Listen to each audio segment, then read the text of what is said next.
ओम शांति। आज 18 फरवरी 2023 के साकार मधुर महावाक्य हैं। आज बाबा हम बच्चों को स्वयं के मूल्यांकन के लिए बहुत सारी बातें सिखा रहे हैं। अपनी जांच स्वयं करो, अपने आप को देखो, मेरे में कौन सी खामी है। जो भी खामी है उसको रियलाइज़ करके निकालते रहो। मान लो आपने देखा कि मेरे अंदर क्रोध है या आलस्य का संस्कार है, जो भी कमी कमज़ोरी है वो याद से मिटा देनी है। बाबा को सच बताना है, बाबा मुझसे भूल हो गई। यही अपने ऊपर सच्चा रहम है। बहुत ही गुह्य बात है ये कि सच्चा रहम क्या है। अपनी कमी को महसूस करना और मिटा देना। याद से कमियां कमजोरियां मिट जाती हैं। बाबा ने कहा अपने आप से पूछो कि आज मैंने किसी को दुख तो नहीं दिया। कोई भी सेवा का कार्य याद में रह के किया या नहीं, निरंकारी होकर किया या नहीं। इसी समय बाबा बच्चों के सहायक बनते हैं। बाबा बच्चों की मदद करते हैं। बाबा की याद से इन विकारों को जीतना है। कभी किसी को दुख नहीं देना है। मनसा वाचा कर्मणा, कोई भूल हो जाए तो बाबा को बताने से बाबा श्रीमत देंगे। गायन है तेरी लीला अपरम अपार। इसी समय बाबा आकर मात पिता शिक्षक का पार्ट बजाते हैं, बच्चों से मिलते हैं। अब आपको भगत से ज्ञानी बनना है। घर गृहस्थ में रहते संपूर्ण पवित्र बनना है। बहुत ही सुंदर बाबा के आज महावाक्य हैं। एकाग्र होकर सुनेंगे। बहुत अच्छे अच्छे मैनर्स बाबा ने सिखाए, उनको डायरी में नोट करेंगे और अपने आप को चेक करने के साथ साथ चेंज भी करेंगे। सुनते हैं बाबा के मधुर बोल। बाबा कहते हैं, मीठे बच्चे, तुम्हें खीरखंड होकर रहना है, मत भेद में नहीं आना। कोई भी गंदी आदत है तो उसे छोड़ देना है। किसी को भी दुख नहीं देना है। तुम्हें खीरखंड होके रहना है, मतभेद में नहीं आना। कोई भी गंदी आदत है तो उसे छोड़ देना है। किसी को भी दुख नहीं देना। क्वेश्चन है, जन्म जन्मांतर के लिए ऊंच पद पाने के लिए कौन सा रहम स्वयं पर जरूर करना है। जन्म जन्मांतर के लिए ऊंच पद पाने के लिए कौन सा रहम स्वयं पर जरूर करना है। स्वयं की अंदर से जांच करके जो भी बुरी आदतें हैं, क्रोध आदि विकार हैं, उन्हें निकाल देना है। खीरखंड होकर रहना है। एक की श्रीमत पे चलना, मतभेद में ना आना। कोई भी इविल बातें ना सुनना, ना ही सुनाना। यही अपने ऊपर रहम करना है। कोई भी इविल बातें ना सुनना, ना सुनाना। यही अपने ऊपर रहम करना है। इससे जन्म जन्मांतर के लिए ऊंच पद मिल जाता है। जो अपने ऊपर रहम नहीं करते वो 21 जन्मों के लिए सुख को लकीर लगा देते हैं। गीत है ओम नमो शिवाय। ओम शांति। शिव बाबा की महिमा बच्चों ने सुनी। ये महिमा कौन करते हैं, कौन जानते हैं? सिर्फ ब्राह्मण कुलभूषण अर्थात नई मनुष्य सृष्टि की संप्रदाय, जिन्हें परम पिता परमात्मा ने अपना बनाया या जन्म दिया, वही जानते हैं। क्योंकि पहले पहले इस सृष्टि में वही ब्रह्मा द्वारा जन्म लेते हैं। जैसे तुमने पहले पहले जन्म लिया परम पिता परमात्मा से, वो है सभी का सहायक, सारी दुनिया का सहायक, सभी दुख दूर करने वाला। मनुष्य बहुत दुखी हैं क्योंकि अभी है कलयुग का अंत, तो सभी का सहायक बनते हैं। फिर भी अक्षर है ना, आम और खास, तो खास भारत का है। उसमें भी खास जो बहुत जन्मों के अंत के जन्म में आकर मिलते हैं, अर्थात जो पहले पहले सृष्टि पर आते हैं। तुम बच्चे जानते हो कैसे सबका सहायक आकर बनते हैं। बाबा कैसे सहायक बनते हैं ये बात केवल बच्चे जानते हैं, जिन्होंने बाबा को पहचाना। बाबा ने कहा भगत भगवान को याद करते हैं लेकिन भगवान को जानते नहीं। जब भगवान को ही नहीं जानते तो भगवान जो नई ब्रह्मा मुख वंशावली रचते हैं उनको भी नहीं जानते। परम पिता परमात्मा आकर पहले पहले ब्राह्मण संप्रदाय रचते हैं, ये किसी को पता नहीं। आदि सनातन देवी देवता धर्म तो है सतयुग में, बाकी संगम युग को भूल गए। क्योंकि गीता के भगवान को द्वापर में ले गए। सतयुग के आदि और कलयुग के अंत के संगम का किसी को पता नहीं, ना गीता के भगवान को जानते हैं। गीता है सभी शास्त्रों की मात पिता। ऐसे नहीं कि सिर्फ भारत के शास्त्रों की मात पिता है, नहीं, जो भी बड़े बड़े शास्त्र आदि सारी दुनिया में हैं उन सभी की मात पिता है। श्रीमद् भगवद गीता सर्व शास्त्र शिरोमणि है, सबकी ही मात पिता है। भगवान वाच, मैं तुम्हें फिर से सहज राजयोग सिखाता हूँ, जिसको फिर गीता नाम दिया। तो अपने को भी कहना पड़ता हम नई गीता सुनाते हैं, पुरानी गीता खंडन की हुई है। ये तो भगवान खुद अपने मुख कमल से बैठ सुनाते। तुम्हारी बुद्धि में परम पिता परमात्मा शिव की याद है। वह स्वर्ग का रचयिता, सबका सहायक। श्री कृष्ण को सबका सहायक नहीं कहेंगे। भगवान सृष्टि का रचयिता एक ही है। श्री कृष्ण स्वयं रचना है, बगीचे का फर्स्ट क्लास फूल है।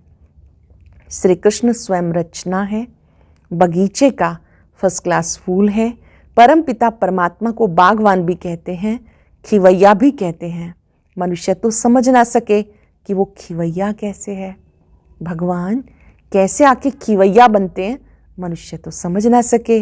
बरोबर ऐसा संसार से ले जाकर फिर वह यहाँ नई दुनिया में भेज देते हैं, यहाँ ही फूलों का बगीचा बनाते हैं। सब बच्चे जो भगत बन गए, असल भगवान की संतान थे, उनको माया दुखी बनाती है। भगवान तो है एक, वह सब भक्तों को जरूर सुख देता है।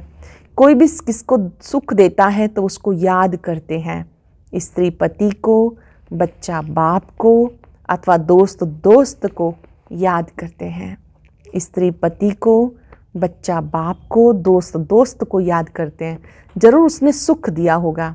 भाई से भी दोस्त प्यारा होता है क्योंकि सुख देते हैं, तो सुख देने वाले को याद किया जाता है। अब सारी सृष्टि के मनुष्य भगत हैं। मनुष्यों के 84 जन्म गाए हुए हैं। कुत्ते बिल्ली के 84 जन्म नहीं कहेंगे। गाया जाता आत्मा परमात्मा अलग रहे बहुकाल, सुंदर मेला सज रहा जब सतगुरु मिला दलाल। इस समय मेला होता है। परम पिता परमात्मा सब बच्चों के बीच आते हैं। महफिल लगी हुई है। एक होती है सुख की महफिल, दूसरी होती है दुख की। सतयुग में है सुख की महफिल, यहाँ तो दुख ही कहेंगे। कोई मरते हैं तो भी दुख की महफिल लग जाती है। कोई बड़ा आदमी मरता है तो शोक में झंडा नीचे कर देते हैं, तो दुख की महफिल हुई ना। भगत बहुत दुखी होते हैं तो भगवान को याद करते हैं, परंतु उनको जानते बिल्कुल नहीं। कहते भी उसने पैदा किया, आखिरी भी उनको जानेंगे या नहीं। अंत में गायन करते हैं, हे भगवान तेरी लीला अपरम अपार, महिमा गाई हुई है। जानते हो बाप नहीं होता तो सृष्टि चक्र का राज कौन समझाता, कौन हमें चक्रवर्ती बनाता। अब संगम पर तुम सदा के लिए दुख से छूटने का प्रयत्न कर रहे हो। संगम पर सदा दुख से छूटने का प्रयत्न कर रहे हो। संगम में कोई बड़ा नहीं, अपना ये नया जन्म है, छोटा सा युग है। हम बच्चों के पुरुषार्थ के लिए बड़ा इम्तहान है। इसकी सब्जेक्ट सब इम्तहानों से न्यारी है। 5 विकारों पर जीत पानी है। बहुत मनुष्य कहते हैं पवित्र रहना तो असंभव है। ग्रस्त व्यवहार में रहते गाया हुआ है माया को जीतना बड़ा मुश्किल है। समझते हैं ऐसा उस्ताद तो मिल ना सके। सन्यासी भी घर बार छोड़ने बगैर पवित्र रह नहीं सकते। तो बाबा इस माया पर जीत पाने की युक्ति बताते हैं, जैसे कल्प पहले सिखाई थी। बाबा माया पर जीत पाने की युक्ति सिखाते हैं, जैसे कल्प पहले सिखाई थी। जब बाबा सिखाते हैं तब हम भगत से ज्ञानी बनते हैं। इसको ही भारत का प्राचीन ज्ञान और योग कहा जाता है। इसको दुनिया में कोई भी नहीं जानते। बाबा समझाते ये ज्ञान प्रायलोप हो जाता है और देवता धर्म भी लोप हो जाता है। ड्रामा में ही ऐसा है, जब प्रायलोप हो, सृष्टि दुखी हो, तब भगवान आकर फिर से स्थापन करे। ये भी किसी को पता नहीं कलयुग क्या युग कब पूरी होती है। तुम ही बाप को और ड्रामा के आदि मध्यंत को जानते हो। देखने में कितने साधारण हो, कुब्जाएं, अहिल्याएं, परंतु ये नॉलेज कितनी ऊंची है। अपने सारे 84 के चक्र को तुम जानते हो। थोड़ा भी कोई याद करे तो अच्छा है, परंतु कोई प्रश्न पूछे और उत्तर देना ना आए तो बोलना चाहिए कि हम अभी पढ़ रहे हैं, हमसे बहुत तीखे हैं, वो आपको अच्छी रीति समझा सकेंगे। अपना अहंकार नहीं रखना चाहिए, कह देना चाहिए हमारी बड़ी बहन जी बहुत तीखी है, आप फिर कोई समय आना तो वो समझाएंगे। समझो कोई ऐसा प्रश्न निकलता है तो तीखी भी उसका उत्तर नहीं दे सकती, तो बोलना चाहिए हम सब पढ़ रहे हैं, अंत तक पढ़ते रहेंगे, गुह्य से गुह्य नॉलेज सुनते रहेंगे। ये पॉइंट अभी हमें समझाई नहीं गई, ये तो ज़रूर है इतना समय जो पढ़ा है ज़रूर अर्जुन वो गुह्य पॉइंट रही हुई है जो सुनाते रहेंगे। स्कूल में भी धीरे धीरे पढ़ाया जाता, ऐसे थोड़ा ही एक ही दिन में सारी नॉलेज मिल जाती है। वैसे यहाँ भी पढ़ाई में, योग लगाने में, आपसमान बनाने में समय लगता है। बाप दिन प्रतिदिन सहज करके समझाते हैं। भगवान एक है, उनको ही सब याद करते हैं। भगवान ही हेवन स्थापन करते हैं, तो जरूर देवता बनाने के लिए संगम पर राजयोग सिखाएंगे। तो मैनर्स भी चाहिए। जब पाप खत्म हो तभी विजय माला का दाना बने। जब पाप खत्म हो तब विजय माला का दाना बने। टाइम लगता है। यह सुहावना संगम का मेला समझाना है। सारी दुनिया के मनुष्य भगत हैं, साधना करते हैं भगवान के लिए। परमात्मा आकर सबको वापस ले जाएं। सब साधना करते भगवान के लिए कि वो आएं और वापस ले जाएं। मुक्ति, जीवन मुक्ति का ज्ञान दे दें। देवता धर्म की स्थापना करें। सन्यासी समझते हैं सुख कागविष्टा समान है। सो तो जरूर दुनिया का सुख ऐसा है, परंतु क्या भारत में कभी सुख नहीं था? सन्यासी तो पसंद करते हैं मुक्ति को, वो कभी जीवन मुक्ति का ज्ञान दे ना सके। भगवान को ही आकर राजयोग सिखाना है, सन्यासियों को नहीं सिखाना, क्योंकि वो कोई आदि सनातन देवी देवता धर्म स्थापन नहीं करते। अभी सब कहते भी हैं एक मत हो, परंतु इस दुनिया में एक मत हो ना सके। अथाह मतें हैं, माता पिता, भाई बहन, काका मामा आदि सब अनेक मत देने वाले हैं। अब उन पर नहीं चलना, एक की श्रीमत पे चलना है। भगवान आकर एक श्रीमत देते हैं, फिर एक मत की राजधानी हो जाती। देवी देवताएं सदा खीरखंड रहते हैं। यहाँ तो बहुत लड़ते झगड़ते हैं। शास्त्रों में भी है, कौरव पांडव दिन में लड़ते थे, रात को खीरखंड हो जाते थे। यहाँ भी बच्चे समझते हैं हमारे में क्रोध का अंश आ गया। ये स्वयं हमने चार्ट चेक करना है कि मेरा आज का दिन कैसा रहा। कई बच्चे रियलाइज़ करते हैं कि आज क्रोध का अंश आ गया। बाबा हम आपसे माफ़ी मांगते हैं। तुमको भी देखना चाहिए, सारे दिन में किसी को दुख तो नहीं दिया, किसी से मतभेद में तो नहीं आए, किसी से इविल तो नहीं बोला जिससे किसी को दुख पहुंचा हो। इविल तो कभी नहीं सुनना चाहिए। ऐसा कुछ देखा सुना तो बाबा को बताना चाहिए। बाबा ही बच्चों को सब समझाते हैं, नहीं तो आदत पक्की हो जाए। कोई में कोई भी गंदी आदत है तो छोड़ देनी चाहिए, नहीं तो पदभ्रष्ट हो जाएगा। बादशाही के आगे प्रजा के नौकर चाकर गरीबी कहेंगे ना। ये मजदूर लोग क्या हैं, वहाँ भी मकान बनाने वाले तो होंगे ना। तो बाबा समझाते कभी लून पानी नहीं होना। क्रोध करना बहुत बुरा है, जन्म जन्मांतर के सुख को लकीर लग जाती है। अपने ऊपर रहम करते रहो। ज्ञान मार्ग में मैनर्स बहुत अच्छे चाहिए। 5 भूतों को भगाते रहो, काम क्रोध लोभ मोह अहंकार, इन भूतों को भगाते रहो। बाबा श्रीमत देते क्या करेंगे, बहुत लिखते भी हैं। बाबा हमारा क्रोध छूट गया, बीड़ी पीना गंदी आदतें छूट गई, गोया अपने पर रहम किया ना। अब हेवनली गॉड फादर स्वर्ग का पद प्राप्त कराने के लिए हमें पढ़ा रहे हैं। ऐसा बुद्धि में आता है, ये नशा रहना चाहिए। जितना याद करेंगे उतना खुशी रहेगी। बाबा को जितना याद करेंगे उतना खुशी रहेगी। भले भगवान को सभी जानते हैं, परंतु न जानते भी कल्याण तो सबका होना है। कोई कोई नहीं भी जानते, कल्याण तो उनका भी होना है।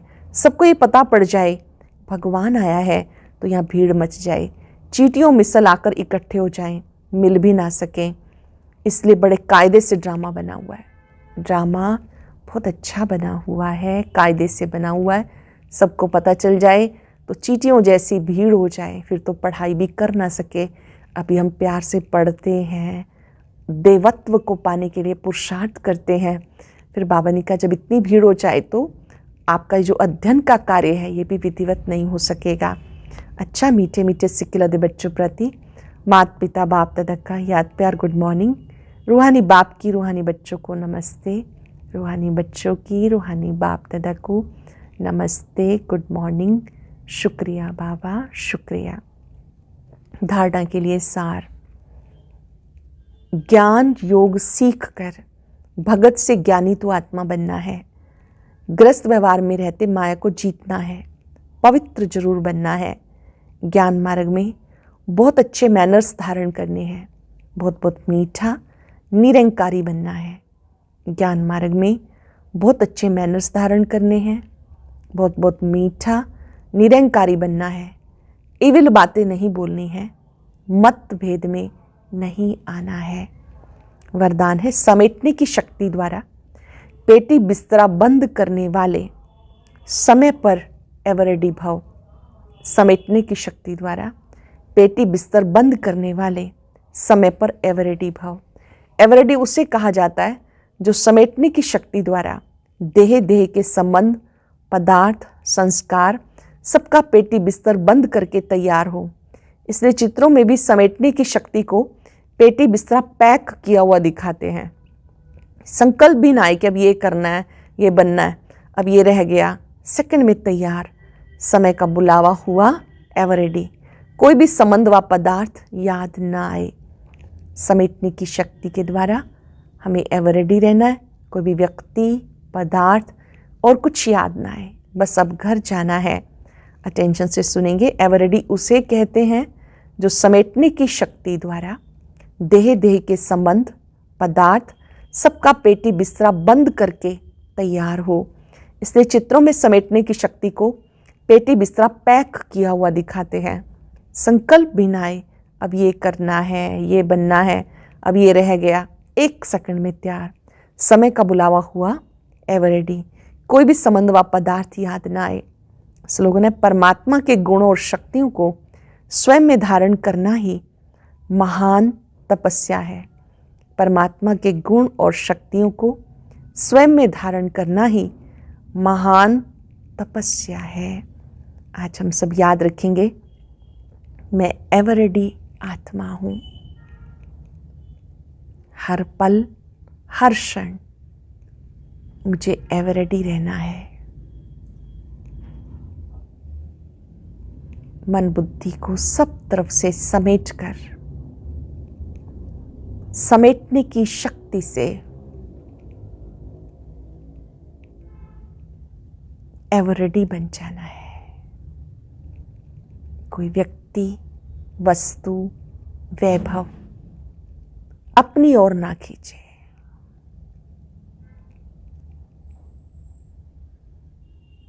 बाबा को सामने देखते महसूस करें उनके गुण और शक्तियां फाउंटेन की तरह मुझ में समा रहे हैं। शक्तियां समा रही हैं। यही मेरी साधना है। मैं निरंतर एक बाबा पर एकाग्र रहूं। यही सच्ची तपस्या है। मैं एवर रेडी आत्मा महान तपस्वी हूं। 5 सेकंड बाबा के स्वरूप को देखते अपने आप को उन गुण और शक्तियों से भरपूर अनुभव करें।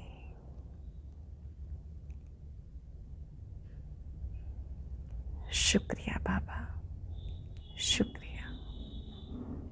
और अब सुनते हैं आज का अव्यक्त ज्ञान मोती।